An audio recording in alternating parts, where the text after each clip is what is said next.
ထဲမှာရှိနေတဲ့ရက်တက်တာကျွန်တော်ဒီမှာရှိနေတဲ့ရက်တစ်ထောင်နဲ့တာလေးမြတ်တာဖြစ်နေတာလူရကျွန်တော်ဖျားကျင်မျက်မှောက်တော်ထဲမှာကျွန်တော်တက်တာနေတဲ့ခြင်းအဖြစ်ကျွန်တော်အပြင်မှာမလို့ပဲကျွန်တော်ဘဝတက်တာတော့ခုကာလမှာရှုပ်ထွေးတဲ့ຢာတွေအိုးအစံပြေတဲ့ຢာတွေမြောက်များစွာရှိတယ်ဒါပေမဲ့ဖြတ်ခြင်းမျက်မှောက်တော်ထဲမှာကျွန်တော်တရက်တာကျွန်တော်ငြိမ်ဝတ်စွာနေလိုက်ခြင်းအဖြစ်တော့အပြင်ကဘာမှာအစင်မပြေတဲ့အရာတွေအပြင်ကဘာမှာကျွန်တော်တို့နော်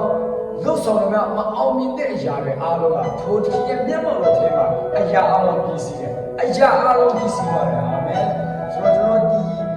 ဒီခါလေးမှာကျွန်တော်နော်အရင်လုံများတယ်ကျွန်တော်အရင် rush ဖြစ်တယ်ဒါပေမဲ့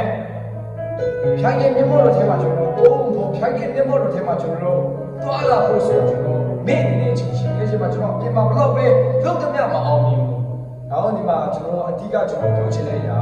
ဖြတ်ခြင်းမျက်မှောက်တော်ထဲမှာကျွန်တော်တို့ညီဝတ်စာပြက်တာကျွန်တော်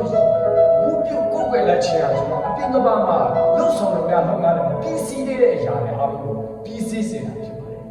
အဲတော့ကျွန်တော်မျက်မှောက်တော်ထဲကကျွန်တော်တို့အရေးကြီးဆုံးမျက်မှောက်တော်ကတော့ကျွန်တော်တို့ကအလိုအပ်ဆုံးဖြစ်တယ်။ဟာလေလုယာ